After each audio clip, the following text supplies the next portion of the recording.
Then one day, someone comes along and sees one or more dots beyond the commonly agreed upon dots.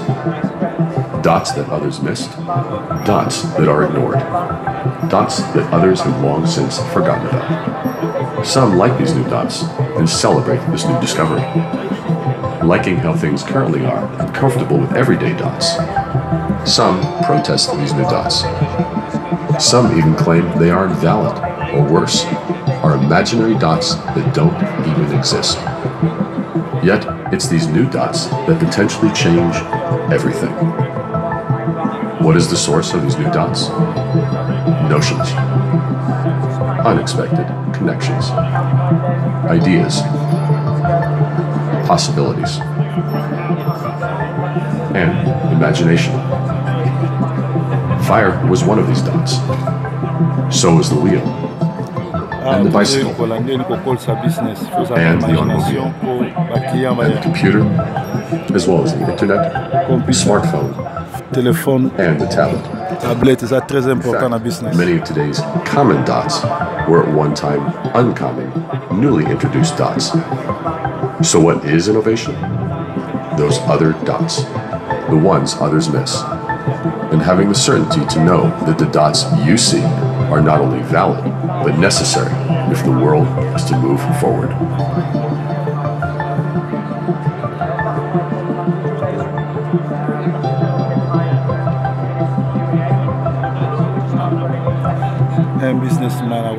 Okay, so there you have it. I apologise for the delay in cutting in. I was told by the producer of this video that I need to leave his copyright statements up. It's by a guy called David Bryant. Now, that video really shows us that innovation is actually nothing new. It's something that we're all talking about. However, it's not... It is just a pace we need to be conscious of. Now, we've heard about the theory there. Let's talk about some of the real stuff on innovation. First of all, what actually is innovation? Because a number of people get innovation confused with other ways of thinking. So I'm going to ask for a bit of audience participation. I'm going to pick on you first, sir. What would your definition of innovation be? Something new. Something new. Fantastic. So you're not getting... You thought I was going to go over there, didn't you? Something other people haven't thought about. And last but not least, Connecting the dots. Connecting the dots. Fantastic. You were paying attention. Thank you.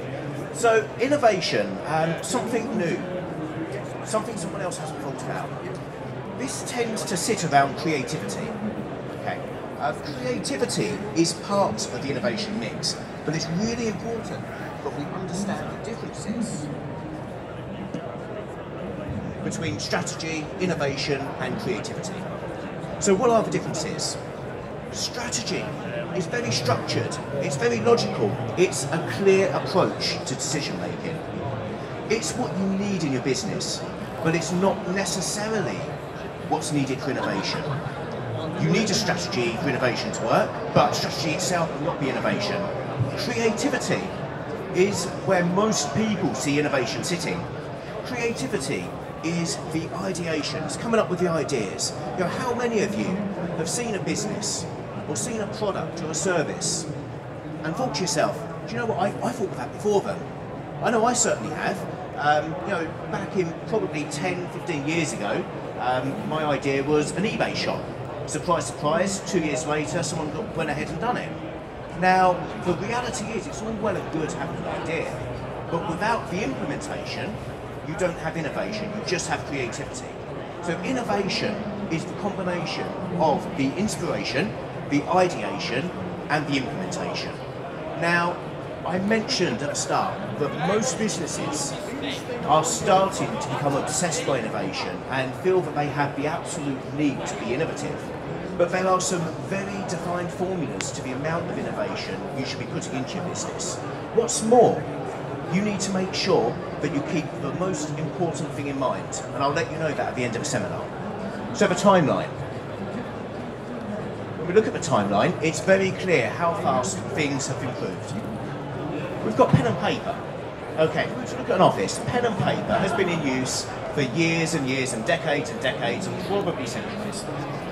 We went over to one PC. I know when I started in the workforce in '97, it was one PC.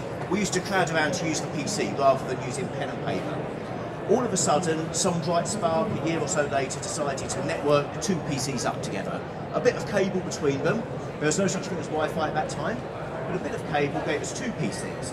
That went to laptop usage. We'd start working on trains, we'd start working on Blackberries, we'd then start having applications hosted in the cloud rather than hosted locally, and then mobile first.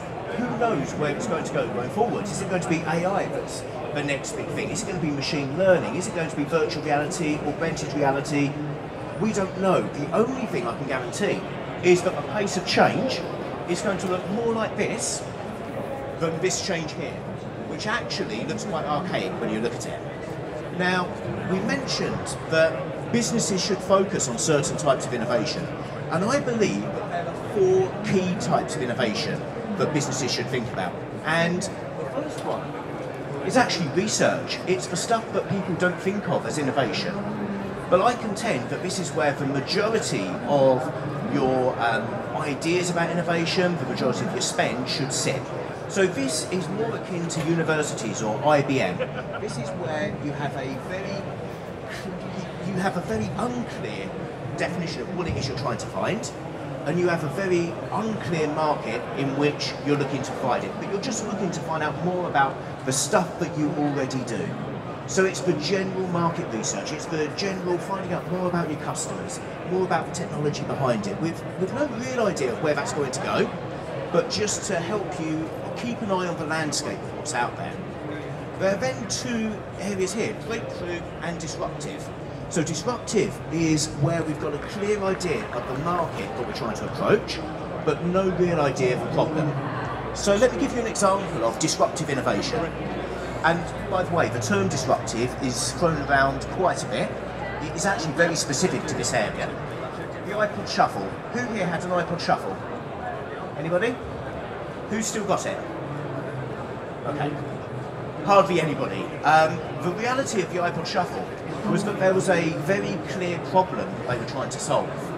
That gym users wanted to have an iPod clipped to their waistband or clipped to their arm so that they could listen to music without carrying a heavy device. The reality is that they didn't define the problem enough. So they knew that they wanted gym users, they knew they wanted somebody who wanted an inexpensive solution, but the problem wasn't sufficient to make people move over. Now, the challenge with that is, you go to a gym, nowadays you'll see people with iPhones. They listen to music on their phone, probably through Bluetooth headsets. That innovation was, whilst a perfect market, was not necessarily the perfect solution. Breakthrough innovation is another type where you've got a very clear idea of what the problem is, but you don't really know who the market is. And I'm going to go back a bit from the iPod Shuffle now. Who remembers the Amstrad emailer? Yeah, so you've got somebody here. The Amstrad emailer, fantastic idea insofar as the problem it solves. This was probably 20, 25 years ago. It was designed for people who didn't have easy access to the internet to be able to email each other. They didn't know who their market was. It could have been the elderly, it could have been kids, but they didn't really know, so it didn't take off. Now, when this comes together to really hit the magic spot, is sustaining innovation. This is when you have an absolutely crystal clear idea of who your customer is and what the problem is. And we all know the product that is, the iPhone. Okay? We need to remember the iPhone was a very, very brave move for Apple. They actually put their own best-selling product out of business, the iPod. They combined the iPod, the phone, and the computer into one device, and that becomes sustaining innovation, as does every subsequent upgrade. And it's important that we think about the subsequent upgrades as well, because did you know that Sony, for example, they have a product cycle of 7 months? Okay? So if you buy a Blu-ray player from them, it's going to be superseded in 7 months. This used to be 2 or 3 years. It's now 7 months. That's the need for pace of these bigger businesses. So Castell's model, Tim Castell, is a futurist who's come up with a model for how small businesses should actually look to implement this stuff. And it's really simple. He says 70% should be through existing markets and existing tech. So basically, this is capturing other people's share of your own market. Okay, this is about trying to do more in the business that you're in. 20% is for tech that's not currently used and markets that aren't currently served. So this is about finding either new products or services that you can launch, or trying to find new technology that you can use to allow you to expand the market that you play within. But you should only be putting 10% into the iPhone stuff, okay? Because if you put too much energy and cost into there, you're going to waste a lot of money, because you will have a lot of false failures before you find what it is you're trying to do. We're all searching for ways to stay ahead, to gain footing in a culture that's shifting at a mind-boggling velocity. It's not easy when the foundation of everything is being seismically rocked. Where and how we live,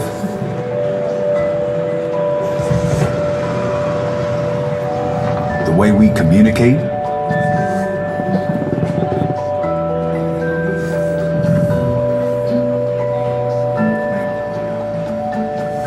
even how we carry out business.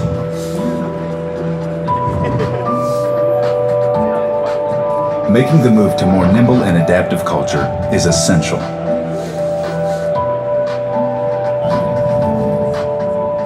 Unable to adapt, once pioneering companies are crumbling or have disappeared altogether.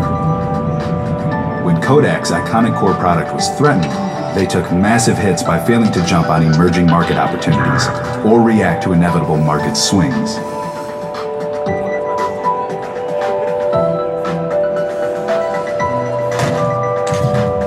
With a once revolutionary business model, Borders made changes in the wrong direction and failed to adapt.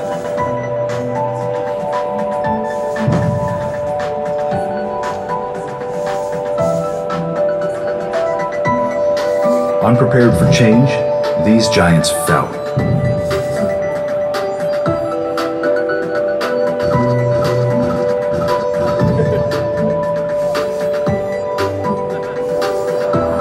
What does the future of your story look like?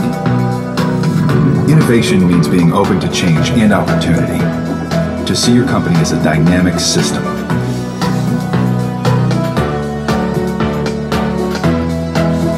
Innovation also means cultivating a healthy work environment where all employees excel in strategy, execution, and organization.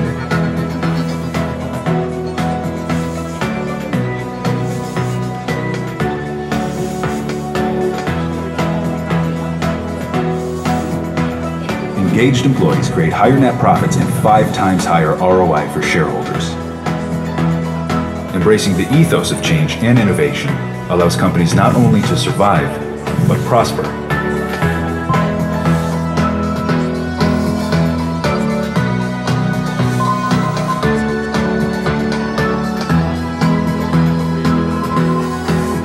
Armed with this knowledge, how can your company rise to the challenge of inevitable change and thrive for tomorrow?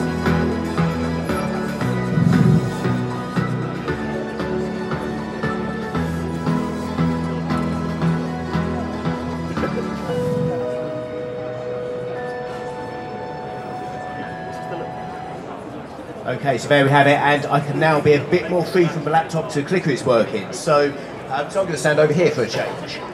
What is actually changing at a practical level for businesses? I strongly believe that customer expectations are changing dramatically nowadays. Okay, customers aren't necessarily looking for the best possible price and the cheapest price. Okay, that's the way it had been previously, but nowadays we're actually looking for something more from anybody that we do business with. So to start with, I believe customers are rating speed over and above many other factors. I look at Amazon Prime, look at ASOS,